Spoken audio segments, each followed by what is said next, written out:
மூத்த பத்திரிகையாளர் திரு ராதாகிருஷ்ணன் அவர்கள் இணைந்திருக்கிறார். கே சார் வணக்கம். ஆதவர்ஜுனாவுடைய திட்டம் என்னவா இருக்கும்? ஏன்னா சுதந்திரமா சிந்திக்கணும், என்னுடைய கருத்துல உறுதியா இருக்கேன், இந்த முடிவு காலத்தின் கைகளில் அப்படின்றாரு. உங்களுடைய பார்வை என்ன?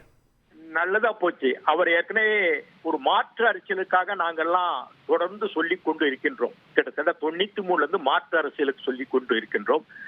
யாதவ் ஏற்கனவே திமுக வெற்றி பெறுவதற்கான அந்த சூழ்நிலைகள் பிரகாஷ் கிஷோரோடு வகுத்து தந்தவர்.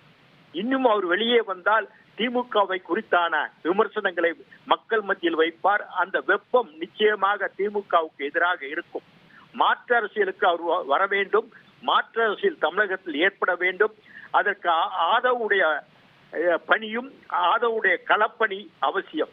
இது நல்லதா போச்சு. ரொம்ப வாழ்த்துக்கள் அவருக்கு.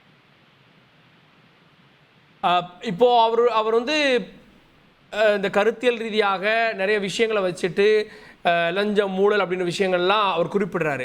அப்படின்னா அவர் திமுகவுக்கு எதிராக ஒரு அணியை கட்டமைப்பதற்கான முயற்சி எடுப்பாரோன்ற கேள்வி வருது. நிச்சயமாக மாற்று அரசியல், வாரிசு அரசியல், லஞ்ச லாவணியமற்ற அரசியல், வெளிப்படைத்தன்மையான ஒரு ஆட்சி, இவைகளுக்காக அவர் குரல் கொடுக்கின்றார். வரவேற்கின்றோம். லைக் மைண்டட் பீப்புள் தமிழகத்தில் பலர் உள்ளனர்.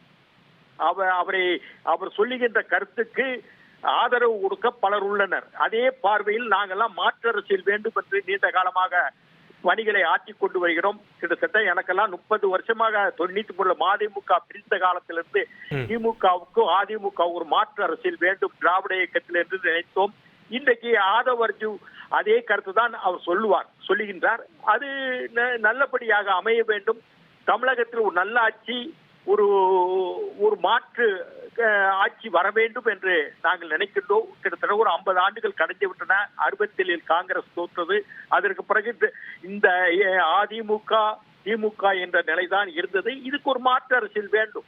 எந்த இயக்கமானாலும் அரசியல் பொலிட்டிக்கல் சயின்ஸ்ல பார்த்தா ஒரு இயக்கத்துக்கு தேக்கநிலை வரத்தான் செய்யும். காங்கிரஸ் இந்தியா முழுவதும் ஆண்டார்கள். என்ன ஆட்சி இன்னைக்கு? பல இடங்களில் இன்றைக்கு அவங்க ஆட்சியை பிடிக்க முடியவில்லை. இப்படியான ஒவ்வொரு இயக்கத்துக்கும் உண்டு இயற்கை.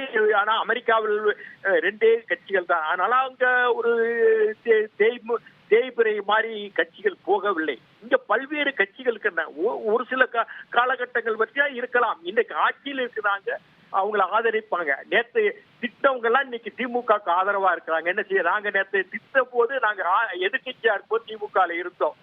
இதே ஆட்கள் எதிர்வினை ஆற்றினார்கள் அன்றைக்கு திமுக. இன்றைக்கு அங்கே உட்கார்ந்து பிளானிங் அம்சம் பல்வேறு இடங்கள்ல உட்கார்ந்துக்கிட்டு திமுகவை ஆதரித்து சபா வாழ்க அனு போடுறாங்க, கோஷம் போடுறாங்க. இதே ஆட்கள் தான் நேற்று என்ன சொன்னாங்க? இதே ஆட்கள் எத்தனை ஒரு பல பேரை நான் சொல்லலாம் இந்த நிலையில். அது பேர் சொல்ல வேண்டிய அவசியம் இல்லை. இப்படித்தானே திமுக நினைக்கின்றது. திமுக தொண்டரின் கருத்தாவாக இருக்கின்றது இல்லையே. அதிமுக வந்தவர்களுடைய செயல்பாட்டில் திமுக இயங்குகின்றது. நன்றி திரு கே ராதாகிருஷ்ணன். செய்திகளை உடனுக்குடன் தெரிந்து கொள்ள உடனே சப்ஸ்கிரைப் பண்ணுங்க.